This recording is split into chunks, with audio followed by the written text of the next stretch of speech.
देगा, फिर इनकी तो ये हालत हो जाएगी। तो इसीलिए ये वो पंगा नहीं लेते। It's not they have been nice to us, they are great to us, they can't afford to mess around too much.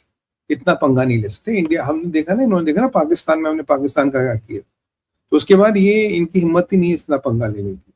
तो ये अपना आराम से बैठे। इसलिए इंडियन टैंकर्स को जो मैंने पढ़ा कि भाई they have cross strait of Hormuz, they are coming towards Mumbai, which is good news. और इंडिया का ट्रैफिक पास हो, और कुछ दिनों में आप देखिए, ट्रम्प भी कह रहे थे कि बहुत जल्दी हम अपने हमारी नेवी एस्कॉर्ट करेंगे। अभी क्यों नहीं कर रहे, मैंने आपको बताया था, it's not in the interest of America. Correct, थोड़ा लड़ने भिड़ने दो। बाकी बहरीन पे, कतर पे, बहरीन, कतर और 2 और कंट्री यूएई, इस सब पे इन्होंने फिर अटैक किए। तो इनके अटैक जारी है। इवन यहां तक कहा कि हिजबुल्ला इनसे कह रहा है, हमास इनसे कह रहा है यार तुम्हारा दिमाग खराब हो गया, आसपास के मुल्कों पे अटैक कर रहे हो, what are you going to get by doing attacks. क्योंकि बाहर शिया सुन्नी वाला, जो कमांडर है वो है शिया, ये मुल्क है सुन्नी। चला कोई बात, कहीं तो लगेगा ना, कोई तो मरेगा। तो ये उस मेंटेलिटी से अब अटैक कर रहे हैं, और they are rattled, they are really rattled, they don't know what to do, इसलिए they are attacking right, left and centre. America के पास, जहां तक मैंने पीठ हेक्सेट और उसकी प्लानिंग को समझा है, they will have multiple levels of planning ready. और एक चीज की मैं गारंटी देता हूं, अगर इन्होंने अमेरिका या इजराइल का बड़ा नुकसान कर लिया, boss, you will see literally the hell will break loose. और हाँ, खर्ग आइलैंड का जो आपका ये पेट्रोल वाला या तेल वाला हिसाब किताब है, ये भी ध्वस्त किया जाएगा, इसमें कोई डाउट नहीं। अगर आप अभी लेबनान का स्काई देखें, हजारों की तादाद में पैम्फलेट आ रहे हैं अरबिक में कि जगह छोड़ो, हम इसकी बमबारी कर देंगे। हिजबुल्ला का भी टाइम लगभग आ गया है। Hezbollah is not going to be there for. Houthi चुपचाप बैठे, हुतियों ने कुछ किया नहीं। पर आपको क्या लगता है, अगर हुती कुछ करेंगे उनके साथ कुछ होगा नहीं? वो कुछ करे ना करे, वो तब भी ठुकेंगे। ये भी मेरा प्रेडिक्शन लिखिएगा आज की डेट और टाइम के साथ, हुती कुछ करे या ना करे, वो तब भी ठुकेंगे। ये अब जिस क्लाउड 9 पे अभी है ना, दे विल नॉट वेट कि हुती कुछ करें तब हम कुछ करें। No, they will anyway take out Houthis. तो हुतियों को भी ये समझना चाहिए कि उनका भी टाइम निकल चुका है। अगर वो कुछ करे या ना करे, they will be again taken out. क्योंकि लेबनान की जो हालत मैं देख रहा हूँ, उसके बाद I don't doubt what is their going strategy going to be vis-a-vis Houthis. और आज की रात एक और कयामत की रात है। आज की रात कुछ और टारगेट एलिमिनेट किए जाएंगे, और टारगेट किस तरह के हो सकते हैं मैंने आपको रूपरेखा बता दी। और कभी आपको पता लगे इस दौरान एक स्पेशल फोर्सेस का ऑपरेशन हुआ, गए 5-6 घंटे में ले आए, किसी को ठोक दिया, निकाल लाए और कर लिया, तो it will be interesting to see. अब सोचो अगर लरजानी को जिंदा निकाल लाए और उसको अमेरिका में उसको फांसी की सजा होती है, क्या आनंद होगा। You see the kind of trophy Trump can get. Ali Larijani को सजाए मौत अमेरिका का कोर्ट सुनाता है, then you can imagine what can come next. तो अभी ये क्लाउड 9 पे boss, they are dominating the skies. मैं आपको एक और चीज, आपको एक आंकड़ा देता हूँ। इजराइल कह रहा हमने जो सॉटीज की 7,500, 4,000 से 4,500, सॉरी 7,500 हमने टारगेटेड बम गिराए। हमने करीब 4,300 या 4,000 के आसपास सॉटियां की। जो 4,700 टारगेट हमने उड़ाए वो थे बैलिस्टिक मिसाइल का ecosystem. Anything to do with ballistic missile वो हमने उड़ा दिया पिन पॉइंटेड एक्यूरेसी के साथ। और जो बाकी सॉटीज हमने की, दैट वाज बेसिकली IRGC के इन जितने भी बैसेज मलेशिया वगैरह, इनको डिस्ट्रॉय कर रहे थे। अब बैलिस्टिक मिसाइलों के इंफ्रास्ट्रक्चर से काफी फ्री हो गए, उतना लफड़ा नहीं है, अब भी है 150 लॉन्चर अब भी है, बट रिलेटिवली फ्री हो गए। तो अब इनका पूरा हमला होगा बैसेज मलेशिया पे, IRGC पे, और ये बचे कुचे जो लीडर जहां पे भी हैं इन पे। तो ये अब लीडर निकाले जाएंगे, और ये काम इजराइल करेगा। ये अमेरिकनों का सब्जेक्ट मैटर एक्सपर्ट नहीं है, इसमें इजरायली बड़े अच्छे, उन्हें पता कहाँ हमला करना, किसको ठोकना। सारा इंटेल तो अमेरिका का ही है ना। और ये अब यूएई को धमकी देंगे, ये यूएई पे और हमला करेंगे। और अब क्या वो कह रहे हैं कि भाई यूएई में जो अमेरिका लिंक कोई भी टारगेट हो वो लेजिटिमेट टारगेट है। अब किसको, आपको पता है इशारा कहाँ की तरफ? ये कह रहे हैं कि हम किसी भी अमेरिका के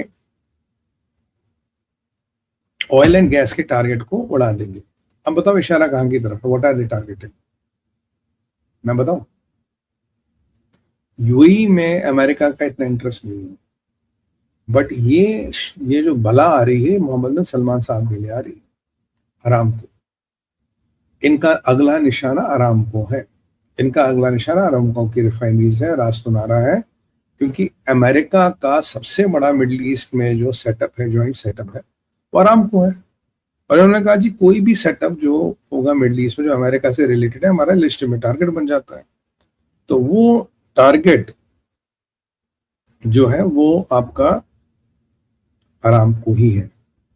अभी हमने तेहरान में देखा काफी हमारी बहनें बिना वो क्या है वो क्या कहते हैं उसे हेड गियर को, बिना हिजाब के निकल रही है। आईआरजीसी लोगों को जेलों में डाल रहा है। हिजबुल्लाह अपने पुराने टेक्निक पे वापस आ गया। आपको पता है हिजबुल्लाह का टेक्निक क्या है? वो एम्बुलेंसों को यूज करता है लोगों को लाने के लिए, ले जाने के लिए, हथियार आगे पीछे करने के। तो हिजबुल्लाह वाले एम्बुलेंस जहाज पे वापस आ गए। ये उनका कार्रवाई चल रही है। आज ज्यादा मिसाइलें इन्होंने फायर नहीं की, मैं देख रहा था आज कोई ज्यादा मिसाइलें इन्होंने फायर नहीं की, हल्की फुल्की मिसाइलें फायर करें। इसराइल पिछले 6 घंटों में इसराइल के ऊपर मैंने जहां तक मैंने देखा कोई अलर्ट नहीं आया, कोई मेजर मिसाइल अलर्ट नहीं आया। तो मिसाइलें लगता है ज्यादा बची नहीं है, या किसी के दहेज के लिए बचा रखी हो। अब किस बेटी के दहेज में देनी हो, किसको देनी हो, वो तो मुझे नहीं पता। और ये दो ही चीज दुनिया में मिस्ट्री बनी है, एक ईरान की मिसाइल और पाकिस्तान का इस्लामिक बम। अब भाई ये शिया भाइयों की जो मिसाइल है कब चलाओगे? अब कब पाकिस्तान का इस्लामिक बम अब नहीं चलेगा तो कब चलेगा? तो और देखो पाकिस्तान सऊदी वोदी की हेल्प करने नहीं जा रहा था, मैंने आपको पहले ही। तो ये दो चीजें एक बहुत बड़ी मिस्ट्री बनी हुई है कि ईरान की मिसाइल और पाकिस्तान का इस्लामिक बम। बाकी लेबनान की पाउंडिंग हो रही है। इसराइल पे पिछले 4-6 घंटे में कोई मिसाइल अटैक की खबर नहीं है। और आज सेंटकॉम का है कि भाई हम तैयारी करें, आज और एक और बड़ा असॉल्ट करेंगे। एक और बड़े असॉल्ट में हम और टारगेट्स को, हमने चुनिंदा टारगेट्स को ध्वस्त करेंगे। तो सेंटकॉम भी अपनी आज कार्रवाई रात भर जारी रखेगा। और आप देखिएगा with every day the quantum of destruction of Iran's mullah regime and this assets will increase। ये assets का डिस्ट्रक्शन और इनका destruction with every passing day बढ़ाएंगे, ये इनका प्लान। और हाँ ये बाकी ये हाँ अभी भाई सेंट्रल इसराइल के आसपास कुछ सायरन सुनाई दी, तो कुछ मिसाइल अटैक आने वाला होगा। 4-6 घंटे में पहला अटैक है। और जो इनके पास अभी है ना, अभी they will take out the best. जो भी इनके पास बेस्ट है, if they have anything left they will take it out now. इसके बाद नहीं लेंगे। अभी इनको 1-2 दिनों में अपनी ताकत दिखाएंगे। अगर 1-2 दिनों में इन्होंने फिर ताकत नहीं दिखाई तो इनके अंदरूनी विद्रोह हो जाएगा। The people with in the system will start turning around. यार इनके पास कुछ है नहीं, ऐसे बकवास करते हैं, ऐसे बकवास कर रहे हैं। तो I don't think they have much. अगर कुछ होगा तो आज की रात भी बड़ी इवेंटफुल होने वाली, बड़ी कयामत की रात होने वाली। देखती कौन कितना ठुकता है, किसकी कितनी वाट लगती है। बाकी एक हमास का एक और कमांडर बड़ा मारा गया है। अब नाम मुझे यार उसका याद नहीं है, बट ही वाज एलिमिनेटेड।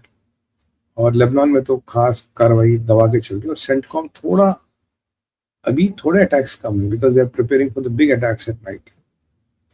अब इनका खर्ग आइलैंड उड़े लगभग 17-18 घंटे तो हो गए। तो अब मुझे लग रहा था कि भाई ये मर्द मुजाहिद कुछ जौहर दिखाएंगे, कुछ बहुत बड़ा काम करेंगे, पर कुछ भी नहीं। दिलों में तेल नहीं, बैटरी डाउन है, डिस्चार्ज हो गई, कुछ कर नहीं पा रहे। तो ये बाकी पाकिस्तानियों पे जिनकी भी उम्मीद थी, पाकिस्तानी तो वैसे कुछ नहीं करेगा, तो वैसे ठंडे पड़े। मुल्ला मुन्नी दुबक गया बंकर के अंदर। और अफगानिस्तानियों ने उनको तबियत से ठोका, पर ज्यादा नहीं ठोका। पर मैंने फैक्ट्स देखे, बहुत ज्यादा नहीं ठोका। पर मेरी अफगान भाइयों से जरा इल्तिजा है, तबियत से ठोको। देखो जो सारे ड्रोन एक जगह पे निशाना लगाओ, 50 जगह अटैक मत करो, 5 जगह उठाओ, पूरी ताकत उन 5 जगहों पे लगाओ, ताकि पाकिस्तान में बहुत बड़ा कांड हो जाए, बहुत बड़ा नुकसान हो जाएगा। तो इन्हें आपकी ताकत पता लगे ना, आप कितने पावरफुल हैं भाई।